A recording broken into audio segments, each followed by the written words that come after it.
हाँ जी, अब हम प्रॉफिटेबिलिटी रेशियो पढ़ रहे हैं जिसमें 5 रेशियो आती हैं और पहली रेशियो जो हमें पढ़नी है वो है gross profit ratio. Gross profit ratio, तो इसका फॉर्मूला क्या होगा? ग्रॉस प्रॉफिट अपॉन RFO, या फिर जिसको आप नेट सेल्स भी कहते हो, इनटू 100। और ये वाली जो रेशियो आएंगी ना, प्रॉफिटेबिलिटी रेशियो, ये सारी आपकी परसेंटेज में आएंगी। इनटू 100 करने का मतलब ये होता है कि जो रेशियो आएगी वो 100% मतलब परसेंटेज में आएगी। ग्रॉस प्रॉफिट आप लोगों को पता है क्या होता है? ग्रॉस प्रॉफिट क्या होता है? Net sales minus COGS is equal to gross profit, है ना। और ग्रॉस प्रॉफिट रेशियो निकालना बहुत आसान है, सिंपल सा इसका रेशियो है, ये लिख दिया मैंने इसका फॉर्मूला जो है। और जितनी भी हम रेशियो पढ़ेंगे ना, 5 रेशियो है ना प्रॉफिटेबिलिटी रेशियो में, तो जो 4 रेशियो हैं उनमें अभी बता रहा हूँ आपको, नीचे RFO आएगा। मतलब ग्रॉस प्रॉफिट रेशियो तो ऊपर तो चेंज हो जाएगा, नीचे नेट सेल्स आएगा। इससे अगली रेशियो पढ़ेंगे, ऊपर चेंज हो जाएगा, नीचे RFO रहेगा। उससे अगली पढ़ेंगे, ऊपर अलग हो जाएगा, नीचे RFO रहेगा। तो 5 में से 4 रेशियो ऐसी रहेंगी आपकी भी स्टार्टिंग की, जिसमें नीचे RFO आएगा, इंटू 100 आएगा, तो ऊपर चेंज हो जाएगा इसमें। अब हम क्वेश्चन करने जा रहे हैं। हाँ जी, क्वेश्चन नंबर 112 कर रहे हैं हम। क्वेश्चन नंबर 112 2020 की बुक के अकॉर्डिंग, और क्वेश्चन नंबर 103 कर रहे हैं हम 2019 की बुक के अकॉर्डिंग। ठीक है जी। कह रहा है COGS दिया हुआ है आपको 5,40,000, तो COGS हो गया 5,40,000। RFO दिया हुआ है आपको, RFO क्वेश्चन में कह रहा है, RFO दिया हुआ है 6,00,000 रुपए। और आपसे क्वेश्चन में कह रहा है कि आप ग्रॉस प्रॉफिट रेशियो निकाल दो। तो आपको पता है ग्रॉस प्रॉफिट क्या होता है? RFO minus COGS। और ये फॉर्मूला मेरे को शायद समझाने की ज़रूरत नहीं, सेल्स में से आप कॉस्ट माइनस कर दोगे तो प्रॉफिट आ जाता है। ये आप बचपन से पढ़ते आ रहे हो। तो हमारा जो GP है वो कितना हो जाएगा? सीधा लिख रहा हूँ, 6,00,000 माइनस 5,40,000, 60,000। और अब GP रेशियो निकालेंगे अगर हम, तो GP रेशियो क्या होती है? ग्रॉस प्रॉफिट मतलब 60,000 अपॉन RFO मतलब कि 6,00,000 इंटू 100। तो आपका आंसर आ गया 10%। बड़ा सीधा सीधा सा था इसका आंसर, था बड़ा आसान सा क्वेश्चन था। तो इस तरीके से आपने ये क्वेश्चन सॉरी करना था। अगला क्वेश्चन है 113 क्वेश्चन नंबर 2020 की बुक के अकॉर्डिंग, और 104 क्वेश्चन नंबर 2019 की बुक के अकॉर्डिंग। ठीक है जी। तो अब जो है इसको हम करने जा रहे हैं, ज़रा देखो। आपको इस क्वेश्चन में कह रहा है कि ग्रॉस प्रॉफिट दिया हुआ है, ग्रॉस प्रॉफिट दिया हुआ है 50,000, और RFO दिया हुआ है, RFO दिया हुआ है 5,00,000 रुपए, 5,00,000 रुपए दिया हुआ है RFO। और सेल्स रिटर्न भी दिया हुआ है, सेल्स रिटर्न भी दिया हुआ है 50,000 रुपये। मेरा सवाल आप लोगों से ये है कि अगर RFO दे दिया तो क्या सेल्स रिटर्न माइनस होगा? No sir. नहीं। RFO के आगे अगर सीधा अमाउंट लिख दिया, दैट मीन्स RFO का मतलब ही क्या है कि वो नेट सेल्स है। नेट सेल्स का मतलब क्या हो गया कि उसमें सेल्स रिटर्न वगैरह जो भी है सब माइनस हो रखा है ऑलरेडी। ठीक है जी। तो इसलिए इसमें यहाँ पर इसको कर देंगे इग्नोर, इसकी ज़रूरत नहीं है। अब हम सीधा सीधा आंसर करेंगे GP रेशियो निकालने का। GP रेशियो निकालेंगे तो GP हमारा हो गया 50,000, और RF हो गया 5,00,000 इंटू 100, तो हमारा आंसर आ गया 10%। ठीक है जी। मेरे ख्याल समझ आ गया होगा सबको, कोई इतनी इसमें मुश्किल बात नहीं थी। एक बार क्वेश्चन नंबर 114 करा रहा हूँ मैं 2020 की बुक के अकॉर्डिंग, और क्वेश्चन नंबर 105 है 2019 की बुक के अकॉर्डिंग। कह रहा है RFO दिया हुआ है 4,00,000 रुपए, RFO दिया हुआ है 4,00,000 रुपए। ग्रॉस प्रॉफिट जो है वो लिखा है 25% ऑन कॉस्ट। कॉस्ट। COGS। हाँ, ऑन कॉस्ट मतलब COGS। तो हमें क्या चाहिए? ग्रॉस प्रॉफिट का अमाउंट चाहिए। तो ग्रॉस प्रॉफिट का यस अमाउंट सर, कैसे सर निकलेगा? COGS को लेट कर लो लेट एक्स। लेट कॉस्ट या COGS दोनों एक ही बात है, एक्स ले लो उसको। एक्स। तो ग्रॉस GP हो प्रॉफिट जाएगा कितना हो जाएगा? 25x/100। 25/100x, 25%, जिसको हम वन बाई क्या फोर आवाज एक्स कट लिख के आ रही है? जिसको हम 1/4x भी लिख सकते हैं, 25/100x को 1/4x भी लिख सकते हैं। तो RFO कितना हो जाएगा उस हिसाब से? फिर RFO क्या होता है? X plus cost plus x upon 4। 1/4x, cost plus GP होता है RFO। ठीक है, ये 4 लाख इक्वल टू। और ये RFO कितना है हमारा? 4 लाख है। ये RFO दिया हुआ है, तो इसको सॉल्व करेंगे, ये आएगा 5x 5x अपॉन 4। अपॉन 4। अब x की वैल्यू निकालूंगा, सो 4 उससे जाकर मल्टीप्लाई हो जाएगा। 5 नीचे और 4 ऊपर आएगा, तो ये कितना हो जाएगा? 3,20,000। मतलब हमारी कॉस्ट आ गई 3,20,000, जैसे पर हमें चाहिए GP। GP कितना आएगा? सर जीपीए का 4 लाख 1/4x, माइनस 3,80,000। या फिर आप 3,20,000 का 1/4 भी कर सकते हो ना, क्योंकि GP क्या है? 1/4x है, तो x कितना है? 3,20,000, तो 1/4 कर देंगे 3,20,000 का, जो कि आएगा 80,000 आ जाएगा यहाँ से 80,000। भी। तो अब हमारा GP रेशियो का फॉर्मूला जो है वो लगा देते हैं हम। GP रेशियो का फॉर्मूला क्या होता है? GP रेशियो का सर फॉर्मूला होता है जीपी जीपी अपॉन आरएफओ या नेट सेल्स इनटू 100 RFO, मतलब GP हो गया और RFO है 4 लाख इंटू अपॉन 100, 100 तो ये आ गया आपका 20%। 20%। 20% आपका GP रेशियो आ गया। ठीक है जी, इससे अगला क्वेश्चन नहीं करा रहा मैं, क्योंकि वो प्राची पारुल जब वो पढ़ लेंगी, अपना पिछली की क्लास देख लेंगी, तो वो भी अटेम्प्ट कर सकती हैं। तो मैं पहले उनको कहूँगा कि वो क्लास देख के फिर इसको ट्राई करेंगी क्वेश्चन को, इसलिए ये वाला नहीं करा रहा। क्वेश्चन नंबर अगला भी करा देता हूँ मैं। अगला जो मैं किसकी बात कर रहा हूँ, 116 क्वेश्चन नंबर की, 116, वो अच्छा क्वेश्चन है तो हाँ इसलिए करा रहा हूँ। 116 क्वेश्चन नंबर 2020 की बुक के अकॉर्डिंग, और क्वेश्चन नंबर 107 2019 की बुक के अकॉर्डिंग ये क्वेश्चन मैं कराने जा रहा हूँ। अच्छा क्वेश्चन है ये। कह रहा है कैलकुलेट GP रेशियो। तो पहले हम क्या करते हैं, GP रेशियो का फॉर्मूला लिख देते हैं, GP GP upon RFO upon RFO into 100। Into 100। ठीक है जी, अब हमें दो चीज़ें चाहिए, एक तो ग्रॉस प्रॉफिट चाहिए और एक RFO चाहिए। तो अब इसके लिए क्या करें हम? अब आप सबसे पहले अगर आप ध्यान से देखो तो क्रेडिट सेल्स दी हुई है, क्रेडिट सेल्स दी हुई है, फिर परचेज दी हुई है, फिर कैरेज इनवर्ड दिया हुआ है, डिक्रीज इन इन्वेंट्री दिया हुआ है, रिटर्न आउटवर्ड दिया हुआ है, वेजेस दिए हुए हैं, और rate of credit sale to cash sale. तो सेल वाली ना मेरे को दो आइटम दिख रही हैं, एक क्रेडिट सेल और एक rate of credit sale to cash sale, ये दो चीज़ें हैं। तो इससे मुझे ऐसा लगता है कि मैं एक ना सेल्स निकाल सकता हूँ, और सेल्स मतलब कि RFO की बात हो रही है।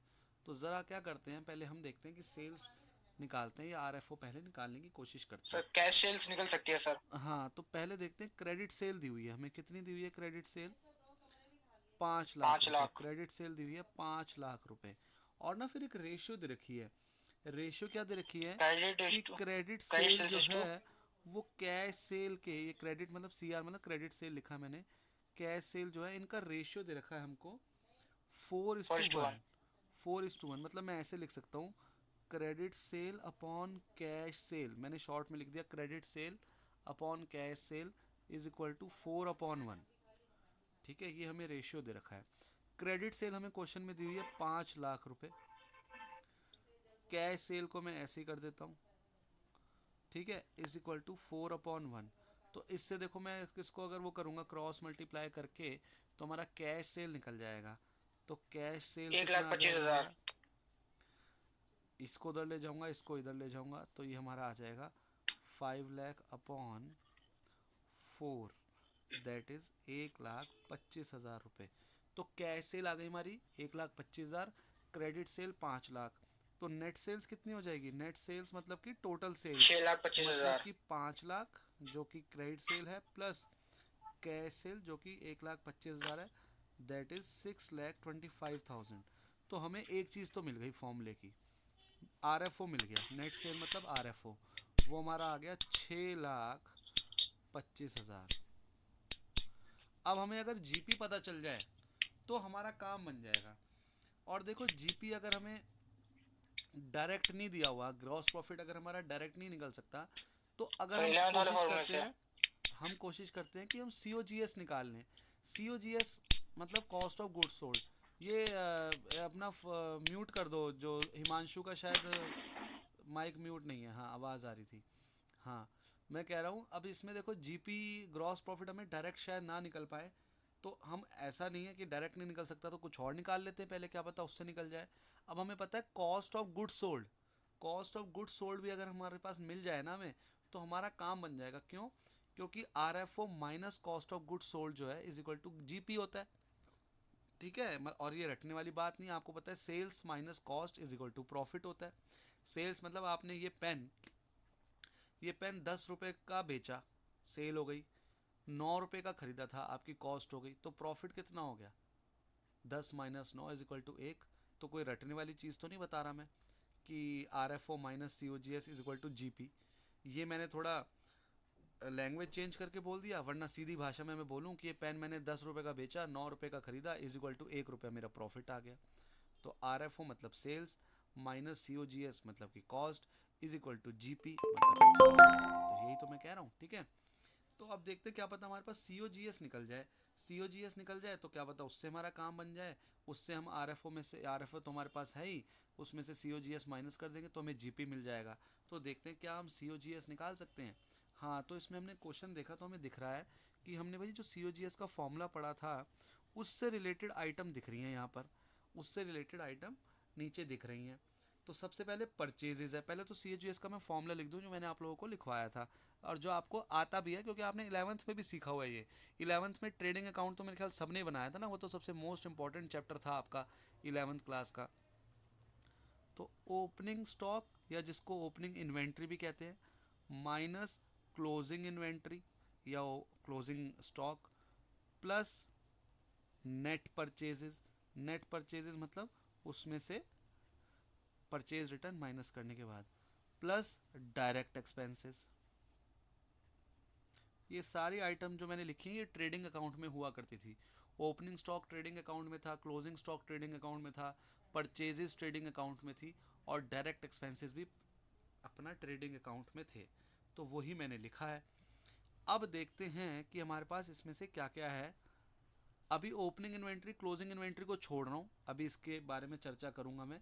नेट परचेजेस, तो हमको नेट परचेजेस में परचेजेस दिख रहा है 3 लाख रुपए और रिटर्न आउटवर्ड भी है राइट साइड में। रिटर्न आउटवर्ड क्या होता है? रिटर्न आउटवर्ड होता है परचेज रिटर्न। तो परचेजेस में से परचेज रिटर्न माइनस करेंगे तो हमें नेट परचेजेस मिलेगा। तो 3 लाख में से 10,000 माइनस करेंगे तो हमारा आएगा 2,90,000। तो नेट परचेजेस हमारी आ गई 2,90,000। अब डायरेक्ट एक्सपेंसेस, सबसे पहले मेरे आगे जो एक एक्सपेंस का नाम आ रहा है वो आ रहा है कैरेज इनवर्ड। तो आप लोग याद करो 11th क्लास में आप कैरेज इनवर्ड जो है वो ट्रेडिंग अकाउंट में लिखते थे क्योंकि वो एक डायरेक्ट एक्सपेंस होता था। उसके बाद लिखा हुआ है वेजेस। वेजेस भी आप याद करो तो आप ट्रेडिंग अकाउंट में लिखते थे, प्रॉफिट एंड लॉस अकाउंट में नहीं लिखते थे क्योंकि ट्रेडिंग अकाउंट में डायरेक्ट एक्सपेंसेस आते थे। तो आपने वेजेस भी ट्रेडिंग अकाउंट में ही लिखा था जो कि कितना है 50,000 रुपीज़, 50,000 रुपये। अब हम बात करते हैं ओपनिंग और क्लोजिंग इन्वेंट्री की। अब इस क्वेश्चन में ना हमें ओपनिंग और क्लोजिंग इन्वेंट्री अलग अलग नहीं दी हुई, हमें क्या कर दिया इस क्वेश्चन में, हमें ना डिक्रीज इन इन्वेंट्री लिख दिया। तो मुझे बताओ डिक्रीज इन इन्वेंट्री का मतलब क्या होगा? ओपनिंग ज़्यादा होगी और क्लोजिंग कम होगी या क्लोजिंग ज़्यादा होगी और ओपनिंग कम होगी? डिक्रीज का मतलब क्या होता है? डिक्रीज मतलब क्या होता है? कम होना। डिक्रीज मतलब क्या होता है? कम होना। मतलब पहले ज़्यादा होगी और अब कम हो गई, तभी तो कहेंगे हम डिक्रीज हो गई। जैसे आप ऐसे समझो किसी की सैलरी 1 लाख रुपए थी, अब कोरोना वगैरह आया, पेंडेमिक आया और किसी की सैलरी कम हो गई और अब उसकी सैलरी 80,000 हो गई। तो वो क्या कहेगा? Decrease in salary. क्या कहेगा वो? Decrease in salary. कि भाई पहले तो 1 लाख थी और अब 80,000 रुपये है, तो उसकी सैलरी क्या हुई है? डिक्रीज हुई है। तो वो क्या लिखता है? डिक्रीज इन सैलरी, है ना। इसका मतलब ओपनिंग, मतलब कोरोना से पहले ओपनिंग ज़्यादा थी उसकी सैलरी और क्लोजिंग सैलरी अब जो अब है उसकी वो क्लोजिंग कम है, इसलिए उसने क्या कहा? Decrease in salary. अब यहाँ पे लिखा है डिक्रीज इन इन्वेंट्री। तो आप मुझे बताओ ओपनिंग ज़्यादा होगा या ओपनिंग कम होगा क्लोजिंग से? डिक्रीज इन इन्वेंट्री लिखा है तो बताओ कोई। डिक्रीज इन इन्वेंट्री का मतलब क्या है? ओपनिंग ज़्यादा सर ओपनिंग क्लोजिंग कम। ज्यादा होगा। वेरी गुड, ओपनिंग ज़्यादा और क्लोजिंग कम, तभी तो डिक्रीज कह रहे हैं हम।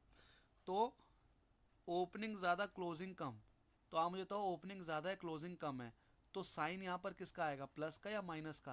अगर प्लस ओपनिंग का। ज़्यादा और क्लोजिंग कम है तो प्लस का आएगा। और अगर यहीं पर लिखा होता इंक्रीज इन इन्वेंट्री, तो इसका मतलब ओपनिंग कम है और क्लोजिंग ज़्यादा क्लोजिंग है। ज्यादा है। तो अगर ओपनिंग इन्वेंट्री कम है और क्लोजिंग इन्वेंट्री ज़्यादा है तो फिर साइन किसका आएगा? मैथमेटिक्स में आपने पढ़ा है, अगर ये कम है और ये ज़्यादा है तो साइन किसका माइनस आता का है? आएगा सर। माइनस का। लेकिन अभी यहाँ पर है डिक्रीज इन इन्वेंट्री, इसका मतलब ओपनिंग इन्वेंट्री ज़्यादा है क्लोजिंग इन्वेंट्री कम है। हमें नहीं पता कितनी है, हमें नहीं पता कौन सी कितनी है, लेकिन डिक्रीज इन इन्वेंट्री लिखने से ये मतलब हमें समझ आ गया कि ओपनिंग इन्वेंट्री ज़्यादा होगी और क्लोजिंग इन्वेंट्री कम होगी। तो इसलिए यहाँ जो अमाउंट आएगा वो प्लस में आएगा, माइनस में नहीं आएगा, क्योंकि ओपनिंग ज़्यादा और क्लोजिंग कम है। और मैथमेटिक्स कहती है साइन जिसके आगे जो अमाउंट बड़ा है उसके आगे जो साइन है वो साइन यहाँ आता है। मतलब अगर ये 50,000 है और ये 30,000 है तो यहाँ प्लस प्लस आएगा ना, 30,000 रुपये। और अगर ये 50,000 है और ये 80,000 है तो -30,000 आता है, ये आप लोगों को पता है। तो डिक्रीज इन इन्वेंट्री का मतलब क्या है, ओपनिंग ज़्यादा है क्लोजिंग कम है।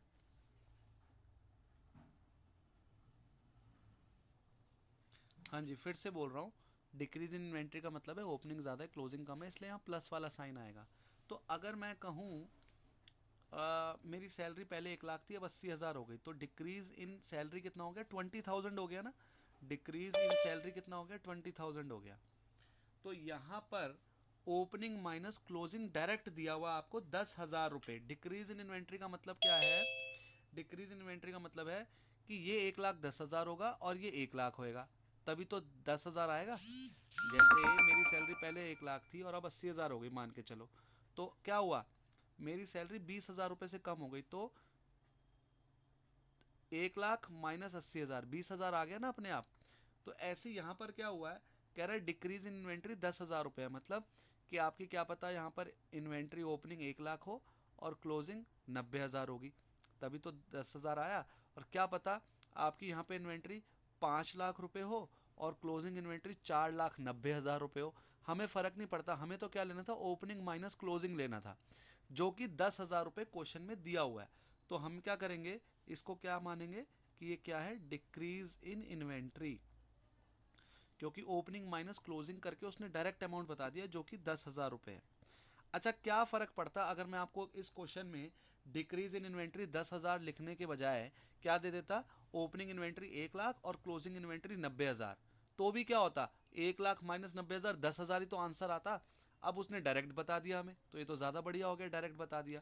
अब इसको अगर मैं सॉल्व करूँगा कितना आएगा, 3,60,000 रुपये आएगा। COGS कितना आ गया, 3,60,000 रुपये। अब GP निकालना तो बहुत आसान है, GP क्या होता है, RFO माइनस COGS। तो RFO अभी हमने निकाला था 6,25,000 रुपये और COGS आ गया 3,60,000 रुपये। ठीक है जी, तो 6,25,000 में से 3,60,000 गए तो कितना आएगा, 2 लाख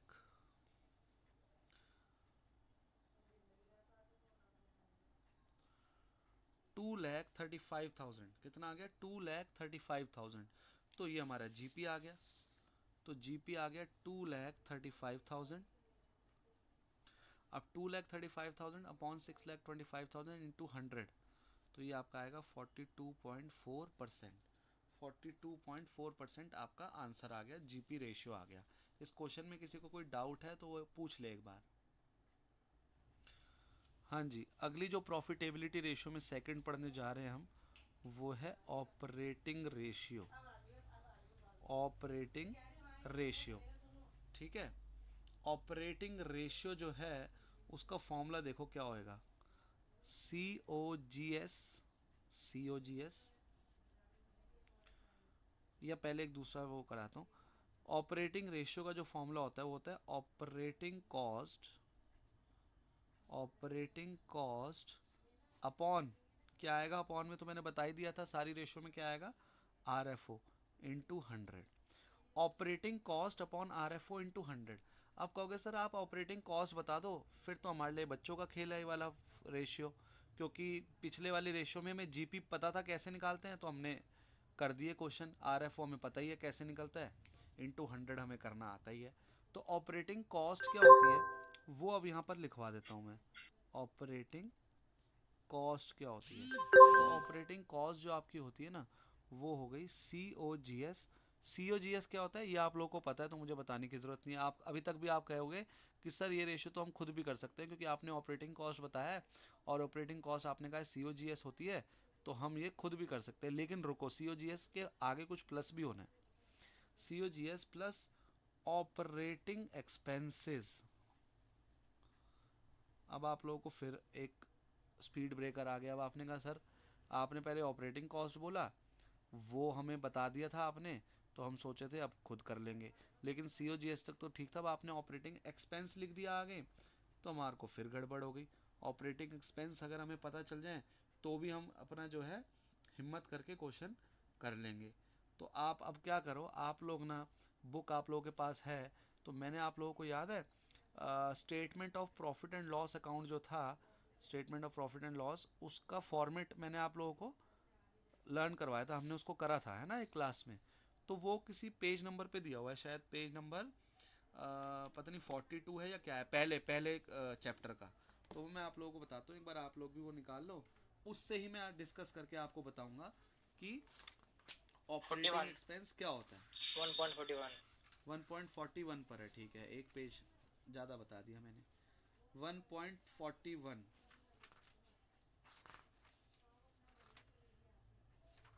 ठीक है। अब 2019 की बुक में 1.45 पर है, 2019 की बुक में 1.45 पेज नंबर पर है, ठीक है जी।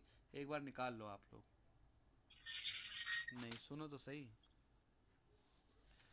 हमारे इसमें employ benefit expense, depreciation and amortisation expense और अदर एक्सपेंसेस, क्या क्या बोला मैंने, आप हल्का सा चाहे टिक लगाना है कहीं लिखना तो लिख लो। Employees benefit expense, depreciation and amortisation expense और अदर एक्सपेंस। और अदर एक्सपेंस में भी कौन से वाले, जो कि ऑपरेटिंग एक्सपेंस होंगे, वो आपको पता चल जाएगा। अभी आप इतना घबराना मत कि सर समझ नहीं आया क्या बोल रहे हो आप, ठीक है। या फिर अब आप ये देखो, इसमें से देख लो मैं जो आपको दिखा रहा हूँ, employ benefit expenses, depreciation and amortization expenses और अदर एक्सपेंसेस। या फिर आपको क्वेश्चन में क्या लिखा होगा, office expense, administrative expense, selling and distribution expense, employ benefit expense या डेप्रिसिएशन एंड अमोर्टाइजेशन एक्सपेंस। इनमें से कुछ भी आ जाए, देखो ऑपरेटिंग एक्सपेंसेस ये हैं, इनमें से कुछ भी आ जाए तो वो आपके ऑपरेटिंग एक्सपेंस है जो मैंने आपको दिखा दिया, ठीक है जी। ठीक, तो इसको आपने ध्यान रखना है। और बस ये आपका अपना ऑपरेटिंग एक्सपेंस हो गया। अब देखो ऑपरेटिंग कॉस्ट क्या लिखा हुआ है, ऑपरेटिंग कॉस्ट मैंने क्या बताया हुआ है आपको, COGS प्लस ऑपरेटिंग एक्सपेंस, यही बोला ना मैंने आपको। ऑपरेटिंग कॉस्ट क्या बोला है मैंने, ऑपरेटिंग कॉस्ट मैंने बोला है COGS प्लस ऑपरेटिंग एक्सपेंस। तो देखो इसने ऑपरेटिंग कॉस्ट को भी डायरेक्ट बता दिया, CO cost of material consume, purchases, change in inventory. देखो अब ये देखो रहे हो आप, एम्प्लॉय बेनिफिट एक्सपेंसेस, इससे पहले के जो लिखे हुए ना वो COGS ही तो होता है, cost of material consumed, purchase purchase जो होता है, चेंज इन इन्वेंट्री जो होता है, तो ये क्या होता है, COGS ही तो होता है। तो उसने ऑपरेटिंग कॉस्ट को पूरा भी एलेबोरेट कर दिया, पर फिर भी आपको कंफ्यूज नहीं होना, ये रहे आपके ऑपरेटिंग एक्सपेंसेस, ठीक है, इनमें से कुछ भी आ जाए या फिर, और COGS उसमें ऐड कर देंगे। COGS क्या होता है वो आपको पता है, तो हम घबराना मत, क्योंकि ये रेशियो थोड़ी सी डिफरेंट सी है। बच्चों को घबराहट होती है कि सर ये क्या करा दिया क्या करा दिया, कुछ भी नहीं। आप क्वेश्चन देखोगे आप कहोगे सर बहुत आसान है, अब हम क्वेश्चन करने जा रहे हैं ना, तो आप कहोगे सर ये तो कुछ भी नहीं था, ऐसे ही आपने डरा दिया हमसे, पता नहीं कौन कौन से पेज खुलवा दिए क्या कर दिया, कुछ नहीं है। अब आप क्वेश्चन देखोगे आप कहोगे सर बहुत आसान था ये। हाँ जी, 122 क्वेश्चन नंबर जो है 2020 की बुक के अकॉर्डिंग, वो तो कराने की जरूरत ही नहीं है मुझे, क्यों, COGS दिया हुआ है, ऑपरेटिंग एक्सपेंस दिया हुआ है और रिवेन्यू फ्रॉम ऑपरेशन दिया हुआ है। मुझे बताओ क्या मुझे कराने की जरूरत है, COGS दिया हुआ है, ऑपरेटिंग एक्सपेंस दिया हुआ है, इन दोनों को जोड़ दो, ऑपरेटिंग कॉस्ट आ जाएगा, ऊपर लिख देना। RFO क्वेश्चन में दिया हुआ है, RFO है, इनटू 100 कर देना, आंसर आ जाएगा। क्या मुझे कराने की जरूरत है। और मुझे बताओ इस क्वेश्चन में RFO दिया हुआ है, कैश सेल्स लिखा हुआ है 5,20,000, फिर रिटर्न लिखा हुआ है 20,000, क्या हम 20,000 माइनस करेंगे या नहीं करेंगे। अब बताओ 20,000 माइनस करेंगे या नहीं करेंगे इस वाले में, जल्दी से बताओ, जल्दी जल्दी, ये तो बहुत ज़्यादा देर ले ली। हाँ और ना ही तो बोलना है, 20,000 प्लस माइनस करेंगे कि नहीं करेंगे, यस और नो। हाँ सर। करेंगे, क्यों करेंगे? सर क्योंकि उसने नेट सेल्स नहीं दे रखा, इसने कैश सेल्स दे रखा। नेट सेल्स नहीं, इसने आरएफओ के आगे सीधा अमाउंट नहीं लिखा हुआ ना। आरएफओ के आगे क्या सीधा इसलिए अमाउंट सर लिख दो दिया? में बांट रखा आरएफओ के आगे फिर इसने कैश सेल वर्ड यूज कर दिया। अगर सीधा लिख देता RFO is equal to this, फिर रिटर्न दे देता आगे।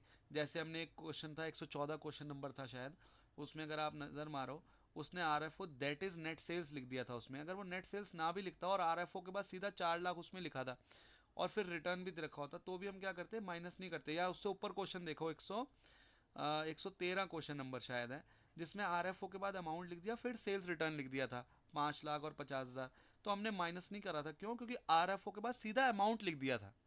यहां पर क्या है क्वेश्चन नंबर 122 में, आरएफओ के बाद सीधा अमाउंट ना लिख के क्या लिख दिया, पहले कैश सेल्स फिर रिटर्न लिखा है। तो इस केस में आरएफओ उसने डायरेक्ट नहीं दिया हुआ, उसने आपको कैश सेल लिख दिया। तो इसने, इसका मतलब आपको एग्जैक्ट नेट सेल्स तो दिया नहीं। तो क्या करोगे आप, आरएफओ ना दिया हुआ उसने तो कैश सेल लिखोगे, जो भी है कैश सेल, उसमें से 20,000 माइनस कर दोगे रिटर्न के, तब आपकी आरएफओ आएगी 5 लाख रुपए। मेरे ख्याल सबको क्लियर है ना डिफरेंस? अगर डिफरेंस क्लियर नहीं हो रहा तो क्वेश्चन नंबर 113 और 122 देख लो आप अपनी बुक में, और 2019 वाले जो है 104 और 111 क्वेश्चन नंबर देख लो, आपको डिफरेंस पता चल जाएगा कि वहाँ आरएफओ के बाद सीधा अमाउंट लिखा था, इसलिए हमने माइनस नहीं करा था सेल्स रिटर्न। और यहाँ पे आरएफओ के बाद पहले कैश सेल लिखा है फिर रिटर्न लिखा है, तो इसलिए हम 20,000 रुपये माइनस करेंगे। इतनी बात समझ आ गई है। अब मैं बढ़ रहा हूँ आगे। अगला क्वेश्चन जो है, अगला क्वेश्चन में देखो ना, आपको ऑपरेटिंग रेशियो दे रखा है।